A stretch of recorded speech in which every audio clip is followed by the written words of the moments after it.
Hello. Welcome back, friends. It's been a while, hasn't it? It's been not quite a year. It's been like 9 months probably since I dropped an episode. And that's largely because last spring I started a new project with my best friend Christine Bano called Club Unhinged, and we have a podcast that we've been doing every week since I think we started at the end of March last year. So that's been going for a while. So if you have been missing the weekly podcasts, please do go check that one out. I'll pop it in the show notes for you. We have a lot of fun on that show, and there's a lot of episodes. I think close to 40 episodes now, maybe just over 40. So we've been busy, and also I've been feeling lately the desire to come back here and do another season. So it's probably going to look a little different than it has in previous years. But I think what I will end up doing with it is, recording, 10 to 12 episodes and releasing them as a season for the year. And whether that is, one a month, or I do a little bit of batch recording and record a couple at a time. But you will be getting more episodes from me this year. And we, of course, will be diving into all of the love and relationship goodness, because I really like to have a place where I can just jam with all of you and go into longer form content. And sometimes I'm just not wanting to write, and being able to sit down and have a conversation and talk with you all is really special. So here we are. And I first want to just say thank you for being here. I love you. Thanks for sticking around and for tuning in. It's really special to have this time and space with you. And what I wanted to get into today is this concept of the quality of our life is largely shaped by the quality of our relationships. And when we prioritize the skills for healthy love, the skills for healthy relating, every single area of our life improves and benefits from that. Now, living in the paradigm that we live in, that is literally the opposite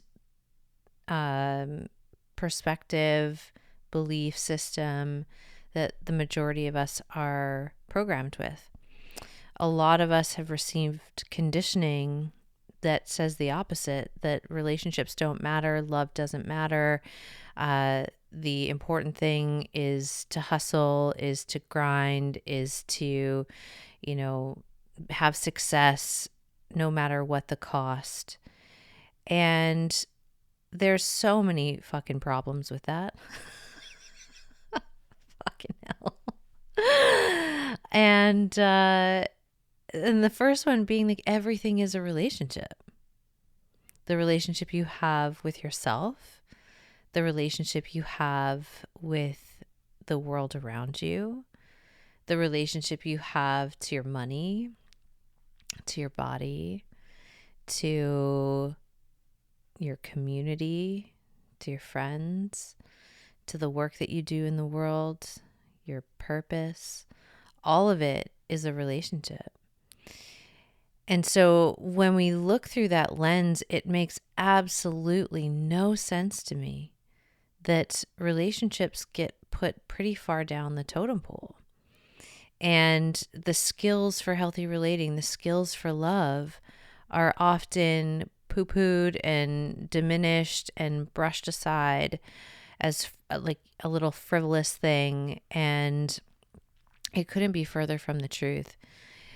And something that we have been really unpacking in Club Unhinged is this relationship between love and money. And when we are loved well, and that doesn't necessarily mean only romantically.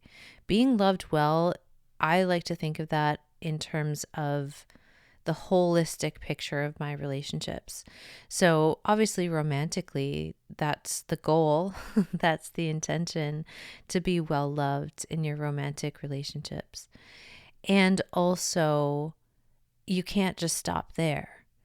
Being well loved in your life and loving well in your life is so much bigger than that. It's your friendships, it's your family, it's the relationships with people that you work with, it's your clients, it's your students, it's the neighbors down the street, it's the cashier at the store, the teller at the bank.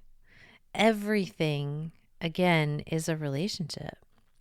And every moment throughout your day, you have an opportunity to be a walking, talking embodiment of love in action.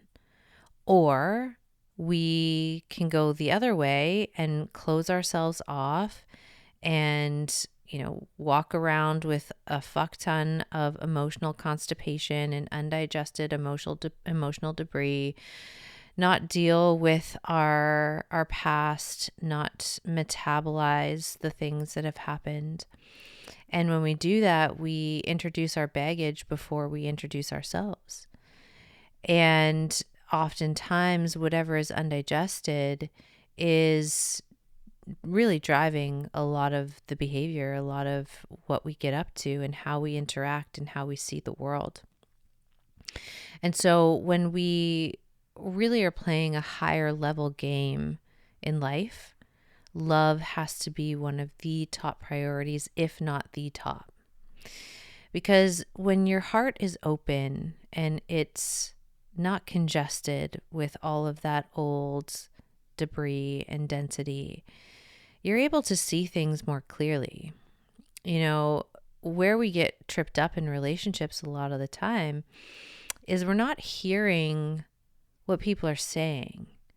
We're hearing our interpretation of what they're saying and what those words or the interpretation means to us.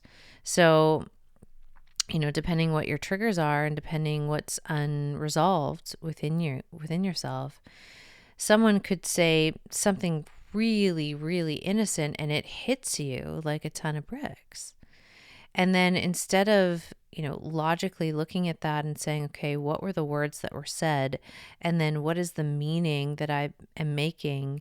And what does this remind me of? Like, where have I felt this before?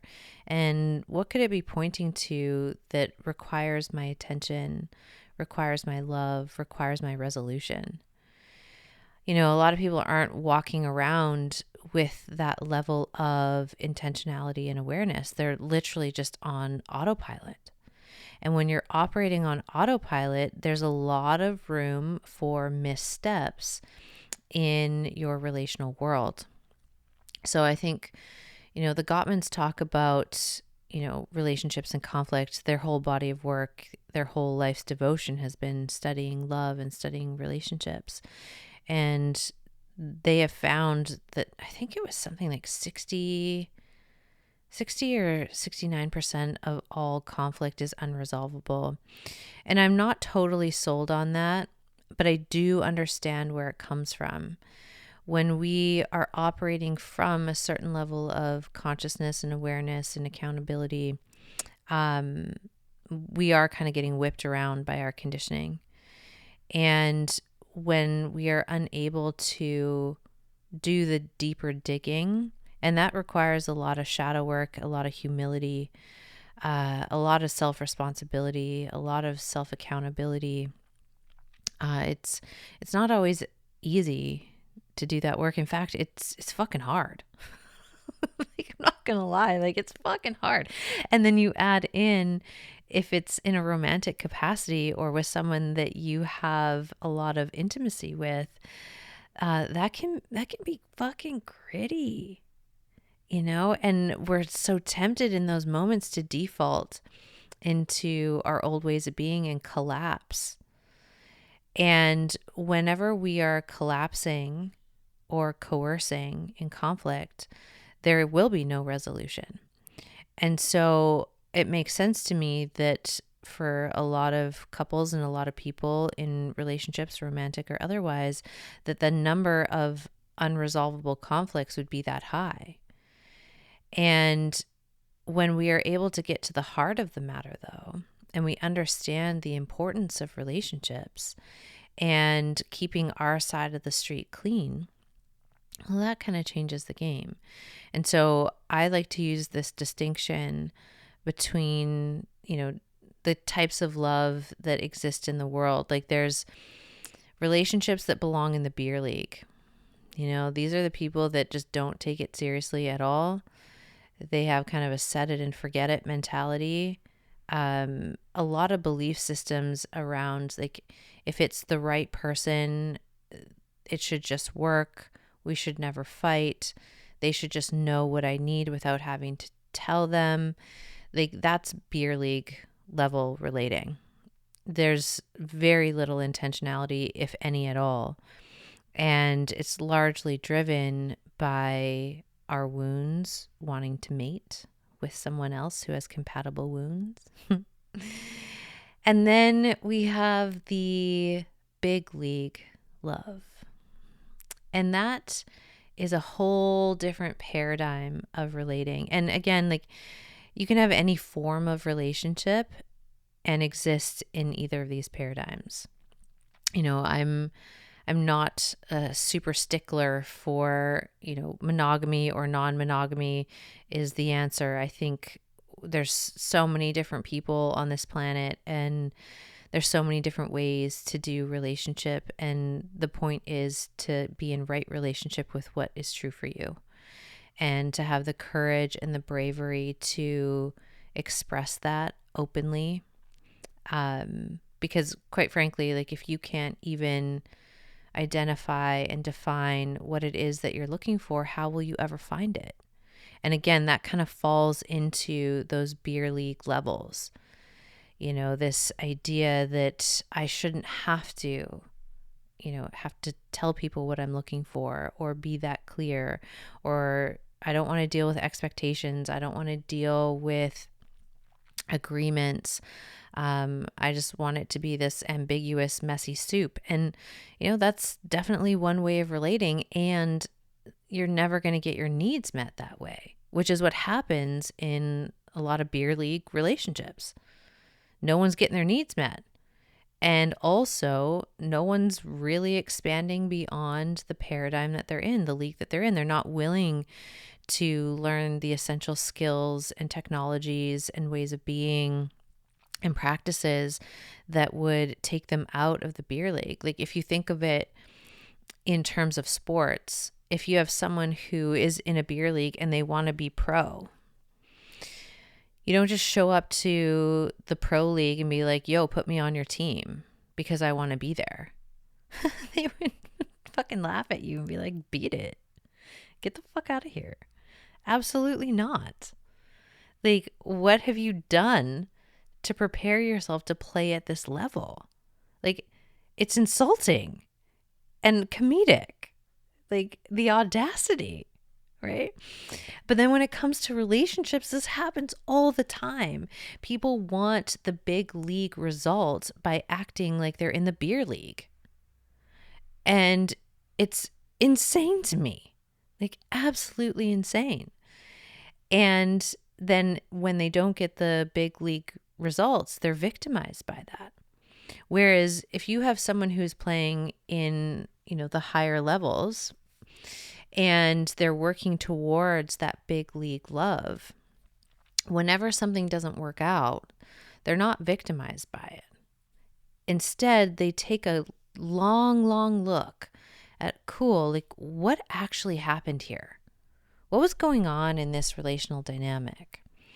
What had me choose this person? What had me stay? What kind of got in the way of me leaving, or what got in the way of me advocating for my needs or my boundaries or my desires? and they take inventory, and then they're responsible for it. So I think this is like the biggest difference between the beer league and the big league is the level of responsibility and accountability and victim consciousness. So victim consciousness is the idea, the belief that the world is hard and it's against you, and no matter what you do, it's not going to change. And so it collapses you into a victimhood position, which is different than actually being victimized. So like, it's called a victimhood position for a reason. Like this doesn't count if you've actually experienced abuse or you've been victimized in some way. That's a whole different conversation. But victim consciousness, it requires, and you can dive more into this work. It's called the drama triangle. And if you're going to play the victim, there has to be a perpetrator or a villain, and then there has to be a rescuer. And so sometimes it's the world that's the villain, and then you have like the new relationship that is kind of in the position of the rescuer, of like, this one person is going to rescue me from all of this pain or the experiences that I've had. And what ends up happening is you just get locked in to the drama triangle and this victim consciousness, and you go round and round and round and round. And the only way out of it is by really utilizing radical self-responsibility. And, depending, there are different positions you can take in the drama triangle. But if we're talking about the victim position, the only way out of the victim position is radical self-responsibility. And that is looking at how you are complicit in your own suffering. Like, in what ways are you not only contributing, but also like actually creating the conditions for your own misery? It's a hard conversation, and I get it. And this is why most people will never have it. Because in order to have the big league love, you have to give up your victim chips. You can't play at the victim casino every week and expect to have a massive payout in terms of big league love, because that's not available at the victim casino. And when we are really wanting to move towards an upgrade in our relationships and an upgrade in our life in general, it requires us to get really honest about the ways in which we are acting incongruent with the desires of our heart. Now, what some people will do is they will play this game of being so muddy and unclear about what it is that they want for themselves in their life, because getting clear means putting their butt on the line. It means they're going to have to stand for it. They're going to have to back it. They're going to have to advocate for it. And how can you maintain the victim position while also advocating for yourself and your life? And you can't. And so it's this really sneaky way of staying locked in to sabotage patterns, locked into ways of being that are more conducive to a beer league of relationship. And all the while complaining that nobody gets me, no one will ever love me, no one will ever understand me. And when we don't take the time to understand ourselves, that it's a huge burden to put that on somebody else, to put it on them to figure you out when you won't even go down and in and figure yourself out. And so that is such a big difference in, the beer league versus the big league, because in the big league, we're doing that investigation. We are looking real deep. Shadow work is our BFF. We're like, okay, I get triggered. Let's go. And it may not be an immediate let's go, but eventually, in a day or two, we get to a point of like, okay, I'm getting kind of bored with, my shame, blame, make wrong, and judgment. And I know that that has no transformational value. And so let me look at what I've been shaming, blaming, making wrong, or judging. And let me look and see, first stop on the shadow work train is, where do those things that I'm shaming, blaming, judging, or making wrong, where do they exist in me? Where in my story, where in my timeline have I embodied or behaved that way? Now, it might not be a total literal translation, but the energetics, if you go deep enough, if you zoom out, you can see it.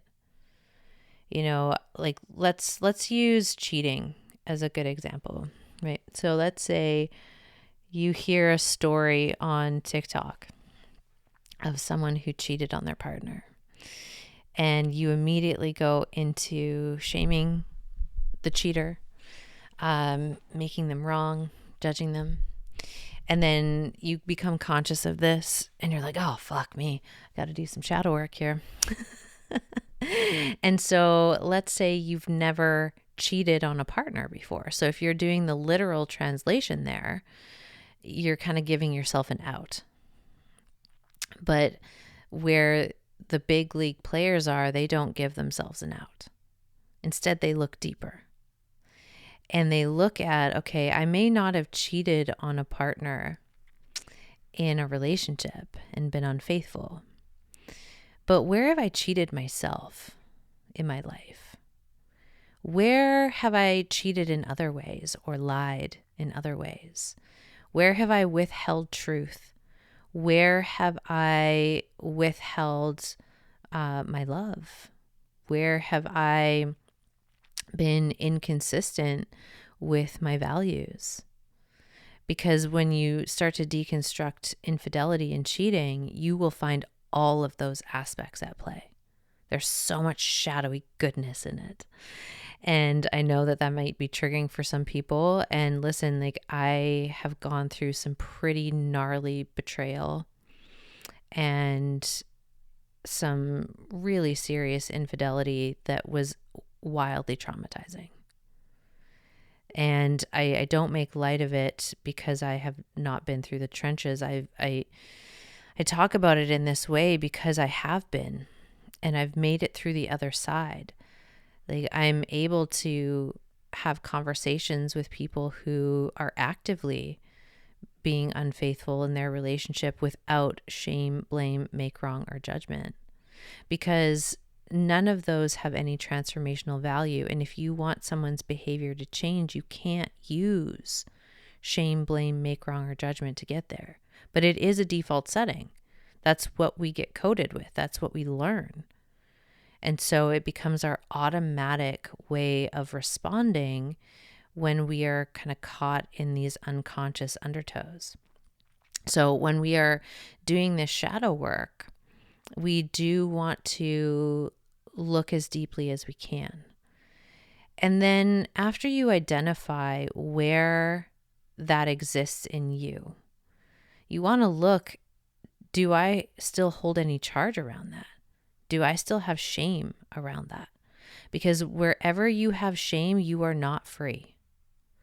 And wherever you're not free, love can't flow. And if love can't flow there, it's a spot where you're not connectable. So anytime that we have all of these secrets that hide in our psyche that we don't want to bring out, all of those secrets are blocks to love. And if we want to play in the big leagues, we got to bring those out into the open. And it's not about trauma dumping. It's not about overwhelming people and being like, this is every lie I've ever told in my entire life. It's not about that. It's about revealing who you are and revealing the things that you hide. And the things that you hide and you don't want people to find out about you. What's interesting about that is that in the big league love, those are the things that actually have people really, really fall in love with you. but it's the way that you bring it and the way that you approach it. So if someone has to find something out on their own about you that you didn't reveal, that is going to clock as a betrayal. There's going to be a massive impact there.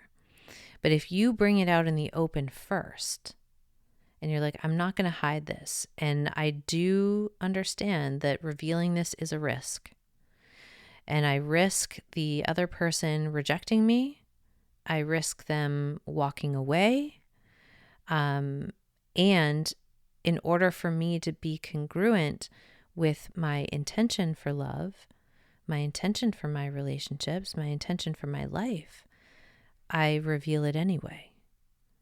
And I am willing to take the consequences of my own actions, because people in the beer league do not want to hold the consequences of their actions, which is why they keep shit hidden. It's why they lie. It's why they play pretend, and anything you withhold gets put in that category. And omitting truth, withholding truth is not loving. It's not healthy, and it is definitely not the move of a high-level relator. And so when we're playing for those championship games, there's always really big risk, like big love, big risk. You're never going to have big love. You're never going to have like really healthy relationships if you take no risks. And a lot of people would rather just play it safe. And the play it safe gets you in the beer league. And it will ensure that your needs never get met. And that's fucking tragic. It's so tragic, because you have that dream in your heart for a reason. And it's not there by accident. It's there because you actually have what it takes to create it into form. But in order to create it into form, you're going to have to unlearn a lot of shit. You're going to have to learn new shit, and you're going to have to practice that new shit. And if you're not willing to do that, then yeah, you're going to be stuck in a purgatory of your own making. You're going to be stuck in relationships where there is not a lot of fulfillment, where there isn't that passion, that energy, that spark, that fulfillment, that grace, the power that comes from being a really dropped in team. And in order to get there, like, we have to be willing to be accountable for the ways in which we are acting incongruent with our vision. And so if we are, let's say, marinating in fear all the time, it's totally normal to be afraid and to have fears, by the way. It's a totally different thing to be marinating in them. And if we marinate in them, like, we're like subtly killing off possibility without even realizing it. And so by bringing those patterns out into the open and revealing, like, you know what, I have been doing this thing and it isn't cute, but I want to acknowledge it. I want to bring it out into the open, because once you bring it out in the open, it actually doesn't have much power anymore. Things only have power when we push them into the shadows. Again, this is why secrets and lies and withheld truth become such a problem, because they gain a lot of momentum being in the shadow, and a lot of energy goes into keeping all of that hidden and locked down. Versus when you liberate it and you bring it out in the open and you're like, this is who I am, and part of it is great and part of it is ugly. And if you can admit out loud, like, yeah, there are parts of me that are jealous. There are parts of me that are insecure. There are parts of me that are envious. There are parts of me that, are kind of mean and vindictive. There are parts of me that, really are afraid of love. When we can say that out loud, it's like the spell breaks. And we now free up all of that creative energy that has been going to keep all of those parts locked down and locked away. And, I think having worked with people in their relationships very intimately over the last 15 years, it's been very clear to me that the through line with every single person is they want to be known and they want to be loved for who they are. And being known and being loved for who you are requires you to reveal who you are. It requires you to be clear about who you are and what you stand for and what you want to create for yourself in your life. Without that vision, you're not going anywhere. Imagine going on a road trip. You have no idea where you're going.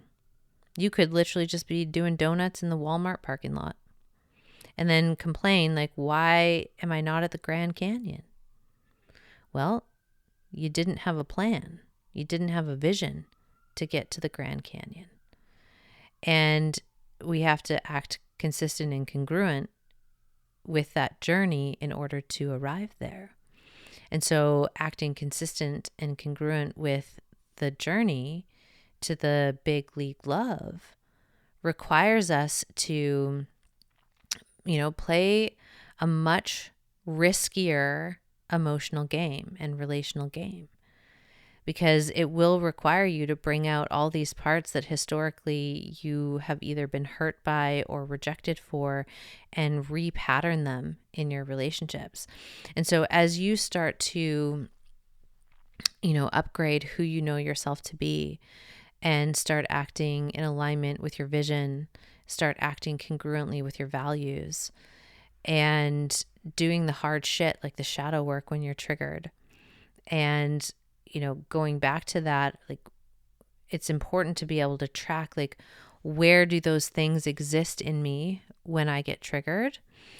And that creates a field of neutrality around it, which then allows you to explore it even more because you've created safety in your system, because you're no longer fighting and, making the other person wrong. You can still hold a more complex field of awareness, which is like, yeah, it's clear that what they did was unrelational and that doesn't work for me. It's very different to say that than go into a story about it and, drown it in shame and blame and make wrong and judgment, because you're not going to get anywhere with those energies. And so instead, we neutralize it by finding the spot where it exists in us. And then we go a little deeper, which is, what does this remind me of? Where have I felt this before? What is still open looped or unresolved for me? And what did I need back then that I didn't get that would make all the difference? And who would I need to be in order to navigate this differently than I historically ever have? It's one of my favorite parts of, the technology of transformation. It's constantly inviting us to upgrade who we know ourselves to be. Like, how could I approach this in a way where future me would be so fucking proud? Where if I look at all of my, spirit guides or my ancestors, and they're kind of watching me from the sidelines, that I would get a standing ovation from them. Or if I was in a room and like my life, like I was in a theater and let's say my life was the movie, and the theater was filled with every single person that I admire the most, and they're watching this movie of my life play out in real time. And I want to act in a way that when they see what I'm doing, I get a standing ovation from them. Now, this frame of looking at my life and my relationships has made the most massive difference, because a lot of life, people aren't going to see the little things that you do internally or that you have to do emotionally or intellectually or somatically in order to not act how you have historically. And when those things go unrecognized and unnoticed, it can be this like tempting pull back into the beer league. So I love this frame of, I imagine, a room full of all the people that I admire most, my spirit team, my ancestors, like my parents, my best friends, like all the people that I really, really respect. I imagine them in that room watching me play this out. Like it's kind of like the Truman Show, right? Where they're watching this happen in real time. And they're rooting for me. They're like, "Come on, girl, we know you can do it. We know that you can expand beyond who you have historically known yourself to be, and you can show up powerfully. You can advocate for yourself and your needs, and you can do so in a way that's really relational. You can do so in a way that, allows your dignity and the dignity of the other person to remain intact." And that is the realm of the big league love. Big league love is very much like we're looking for a double win, like a win-win here. Whereas in the beer league, there's a very clear winner and a very clear loser, and you're playing that game constantly with each other. It's exhausting. But in the big league love, what we're looking for is, how do we both win? How do we collaborate? And, in order to truly collaborate, you've got to be able to hold yourself.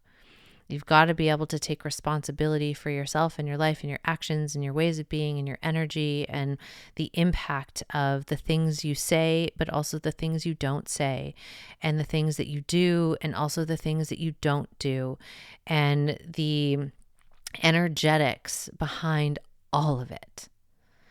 When we play small in life, we don't want to be held accountable for all of that. We're like, "Ooh, that's too much. No. Let's use some blame. Let's play like in the denial paddling pool. Let's like create this total delusion around reality where I can't see how I'm acting clearly." And it allows me to stay in this zone of emotional bullshit. Because in order to play that out, you have to deny an essential truth. You have to have, a delusion kind of built around that. And then you also have to off-gas the responsibility, which is blame. And so when we're playing that, like that can only create a certain result. Like that's never going to create an expansive result. And when we flip the switch and we're like, "You know what? No, I'm going to play a bigger game here. And I'm going to out myself." I actually had to do this in a connection this past week. I got an opportunity to take a nice long look at how I was behaving. And it would have been very easy and very tempting to find fault, to blame, shame, make wrong. And I was definitely tempted. And I saw this pattern in operation of like, is that really who I want to be in the world? Like, yeah, I'm rattled. I am triggered. I am upset. And that doesn't give me a permission slip to drop my integrity and to act totally incongruent with the woman that I want to be in the world, and ultimately act incongruently with the relationship that I want to have. And so I like to think of every relationship I have is practice. It's practice for the big leagues. And this is the thing about professional athletes is they are always on the court practicing their craft. They're getting stronger. They're strength training. They're going to practice. They're upgrading their skills constantly because they're in the realm of mastery. And this is really, the thing that I'm so passionate about in the world, and very much my dharma here on the planet, is this mastery of love and mastery of relationships. And I've gotten here through bumbling through, a bunch of shit that didn't work. And, getting to this situation this last week when I had an opportunity of like, well, yeah, I could go on the defense And I know what that's going to do. I know the result that's going to come out of that. Or I can actually like drop into my vulnerability and reveal what's really happening behind the curtain for me. And it was a mix of, sharing those deeper vulnerabilities and also cleaning up where I had really not been acting super relationally. And the point is not perfection. Like, I would never hold myself or another person to an impossible standard of perfection. Relationships are inherently messy. And, every relationship you have, you're going to do the best that you can, especially if you're on this track of big league love. You're going to be doing the best that you can, but your best, don't ever expect perfection from yourself or the other person, because that's not the point. If it's just perfect, there's nothing to practice. And so these moments are opportunities for me to be like, oh shit, yeah, okay. That just hit something. That just hit the spot that in me that doesn't like to be wrong, that wants to be right. It's ugly. And he had given me some feedback and some reflections, and they were hard to digest. They weren't terrible. Like, he wasn't like, you're a fucking horrible person. But his reflections were, what they did was they hit my identity of being a good person, a good, loving person. And it hit that identity and it kind of fractured it a bit. And so anytime we're super attached to our identity, when we act incongruently with that and then we get called out on it, that is very, very fucking spicy. And that's when most people will go into defense. They will go into shame, blame, make wrong judgment and get locked in this battle of you did this, no, you did this, and you're like this, no, you're like this. And so we're battling on such an egoic level. And part of big league love is putting down the sword of the ego and putting down the sword of our identity and the sword of our conditioning and the sword of our wounding, and being like, okay, let me think about this objectively. This is a person that has been in my life for quite some time now. It is someone that I respect. It is someone that I love. It is someone that I care about. And like, I do really take what he says to heart in every other area of my life.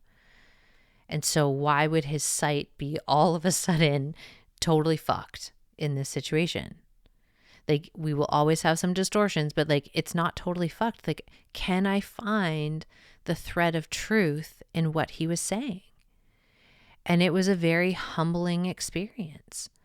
And what it did is it dropped me down into this more vulnerable position where I had to take down the protector parts and take down the walls around my heart and, risk looking bad, risk being wrong.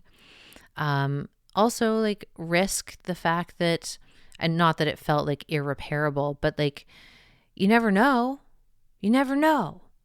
And so my approach was to come to him and say, you know what, I've been thinking about our interactions, and this is what I've uncovered about myself. Not about him. It wasn't about like picking him apart or like focusing on what he did or didn't do. It was, let me like actually reflect back to you that I can see the truth in what you were saying. And I'm not going to sit here and gaslight you and make you feel like you're an idiot or that you can't trust yourself and your intuition because I have, a block around being perceived a certain way. Because that's not what love would do. Like, love is very much in this state of generosity and reciprocity. And, I think about if it was like the flip, and when someone is denying your reality and being like, no, that's not what's happening here. But on some level, you can feel it in the field. You can feel the energetic of it. That's really fucking brutal to have to navigate. And it's a huge mind fuck. And so I would never want to show up in a way that leaves that impact on someone. And even though it took me a few days to be able to metabolize this all the way through and get to what I needed to say and be able to say it cleanly without any hooks, ultimately, like, that's my commitment. And, every relationship I have in my life is an opportunity to be practicing these skills that are going to inevitably show up in that next relationship that I have. And, for that, like, I'm so grateful for the people in my life who I get to navigate these waters with. And the more intimate the relationship, the more this stuff is going to come up. So you got to be prepared for that. Like, as the intimacy deepens, whether that's platonic intimacy or romantic intimacy or somewhere in between, if there's emotional closeness, emotional intimacy, or intimacy of other forms, it is going to start to bring up everything that is incongruent with love, everything that's incongruent with the vision you have for yourself, your life, and your relationships, and ultimately, like, everything that's inconsistent with the truth of who you are. And so when we can play with it through that lens, we set ourselves up to have new disconfirming experiences. So, like, in that experience, revealing that information, historically, it might have gone terribly, but also I know him to be someone who can really hold himself and act responsibly and relationally, and he's got a lot of emotional intelligence.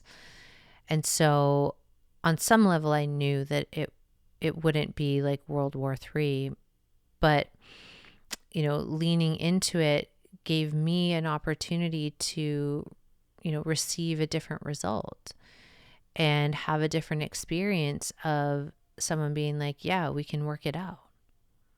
Like, I know we'll work it out. We'll find our way through. And that was such a exhale for me, because I think a lot of the perfectionism tendencies come from our wounds, where we couldn't be human, we couldn't be messy, we couldn't make mistakes without risking losing love or losing connection. If you grew up in a household where when you got in trouble, love was withheld, that's going to be in there somewhere for you. So the root of the perfectionism is often tied relationally to a time where, you messed up. And instead of, the love staying there, the connection staying present, the caregivers, the parents, the adults in the room did not know how to stay connected while also holding the line of like, hey, what happened here was not okay. And I love you more than I'm mad. And this is like the paradigm that I'm interested in coding into the world. And this is very much the entire body of work that I teach and that I bring into the world, so that we can have new generations of people who understand how to navigate conflict in a relational way, who understand how to take relational and self-responsibility and accountability, who can operate with this level of self-awareness to discern, like, oh, wait, like, when I get triggered, there's a whole process that I need to go through in order to alchemize that. And I don't want to be dumping that on people and re-traumatizing them and re-wounding them and re-wounding myself in the process. And so, like, there is this, very, very clear directionality of my work and who it serves. And it definitely isn't for everyone. There are going to be millions upon millions of people who will never leave the beer leagues. My work is not for them. My work is for the people who have been in the beer leagues and they're like, fuck that shit, that's not for me. And they've like gone on this journey and they're like, oh, wait, yeah, what I'm actually up to is like the big leagues of love. And I actually just need some support and guidance in how to do that. And so when someone is on that track, that's usually when they find me.